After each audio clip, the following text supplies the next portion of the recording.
Señores, la semana pasada, Andy Dauager publicó aquel artículo sobre el descalce, ¿no? El divorcio que andaba entre la economía real y el sector financiero. En ese artículo que publicó, está desacoplado el sector financiero de la economía real, desacople fue que él puso. En el Banco Central, igual que cuando Daniel Toribio hizo un artículo hablando de algo que nosotros también aquí comentábamos en alguna ocasión relativo a la inversión extranjera, que decía que había mucho de reinversión de utilidades y que eso no estaba mal, pero no era que llegaba. Claro, es que eso se parecía, como decimos en finanzas, a los estados financieros, a la parte de la depreciación, que no es un flujo neto, o sea, es un dinero que no sale. Obviamente está, pero no es que es un flujo monetario. Bueno, el Banco Central publicó un espacio pagado, el agarra y publica siempre y explica y dio las clases de cuál yo aquí le di espacio, ¿verdad? Le dije las cuentas nacionales, todo, mucha poesía, muchas cosas. Y yo decía, pero no responde los números. Andy ayer le vuelve y le publica y dice los números versus las palabras. Lo que yo dije. Mucha poesía, pero no respondió los números. Eran los números.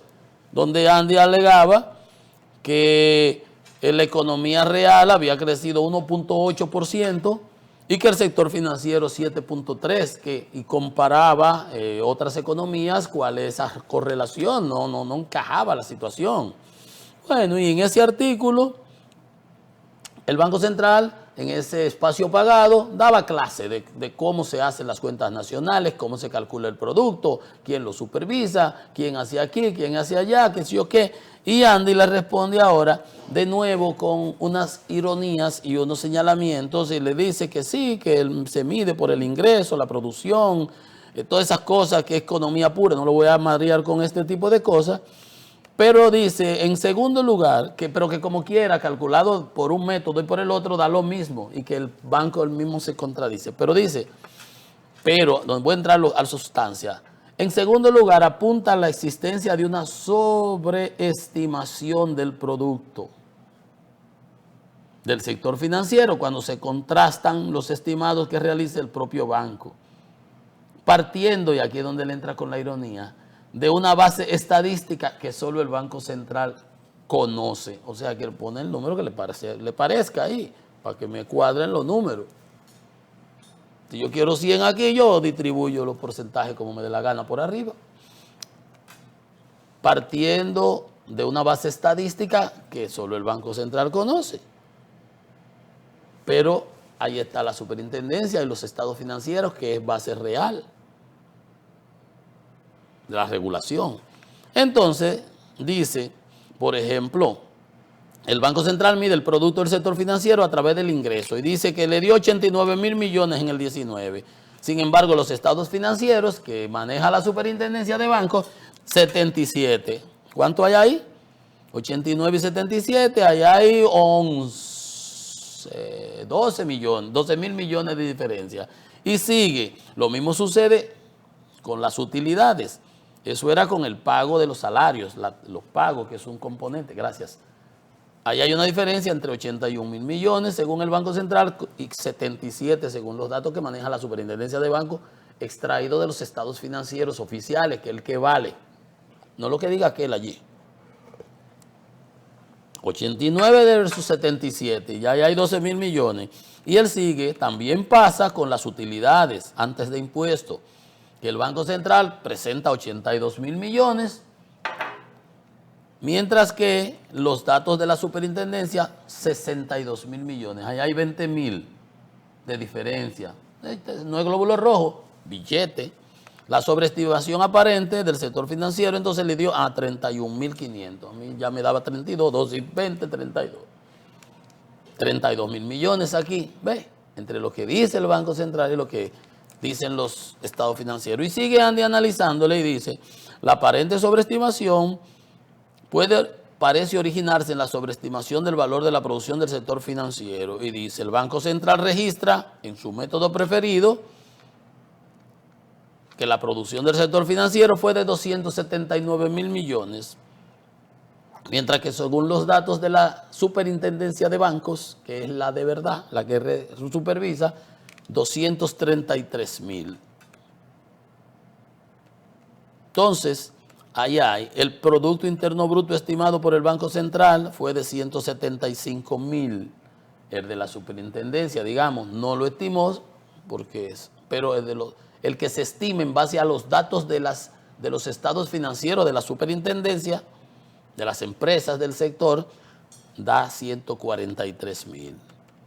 ¿Te das cuenta? Y como él le dice, unos números, hay muchos números ahí, yo no le voy a marear con eso, pero voy a llegar a lo fundamental. Dice, en consecuencia, en lugar del crecimiento real del producto del sector financiero de 7.3 estimado por el Banco Central, todo apunta a que el crecimiento fue de solo 0.46, como decíamos ayer, como él había dicho en el artículo anterior y como demostró. En enero-julio, y aquí es donde él vuelve y entra, a pesar de la clase que dio el Banco Central publicando sus cosas, con la ironía, donde es genial Andy. En enero-junio del 2009, el Banco Central decía que la participación en el Producto Interno Bruto del sector comunicaciones era de 17.6%. Oigan el número, 17.6%. Después de un intercambio parecido a a lo que está demostrándole ahí, la redujo a 2.1%. Irónicamente, lo que le está diciendo, revisen sus números, que está mal. Revisen sus números, que está sobreestimado. Revisen sus números, que está inflado. Y obviamente presenta un crecimiento del Producto Interno Bruto. Daba 2.1 y Andy dice, no vamos a llegar ni a 2, es 1.9. Ahí están los datos. Vamos a ver qué responde ahora el Banco Central de nuevo. Con relación a, pero allá hay números. Yo leo lo mismo que yo dije. Banco da mucha poesía, yo lo leí, todo lo que, básicamente lo central de lo que el banco publicó. Decía, pero nos responden los hechos, los números concretos, las matemáticas. Por eso hay unos economistas que dicen que las proyecciones del Banco Mundial no responden al panorama nacional, de que vamos a tener un crecimiento de 4.5 proyectado. Ojalá. Pero para el año 25 se proyectó 5, se bajó a 4.5, después 3.5, que si 2.5, y no acaba de dar el Banco Central y ya vamos por el 20 de enero. Señores, pero un día como hoy fue que Trump asumió, Dios mío, llevamos un año y pareciera que tuviéramos 10. Todavía el banco no ha dado la última estimación. ¿Qué va a hacer con ese 7.3 del Producto Interno Bruto del sector financiero? Si lo ajusta, se le cae lo otro. ¿Qué destino, Margot? Un refrán que dice, tú y yo guardia. Entonces, que vamos a crecer más que Guatemala, que Panamá y que Argentina. ¿Por qué? 4.5. Y el argumento de siempre de que los vaticinios y que el país, la incertidumbre internacional, pero yo digo, pero con 46,000 millones que recibimos este año del sector externo, ¿cuáles son las incertidumbres internacionales y en qué nos está preocupando y afectando eso a nosotros? Cuando es todo lo contrario. No es el sector externo, es lo interno de la economía que tenemos que corregir. Una pausa, estamos en Economía y Mercado.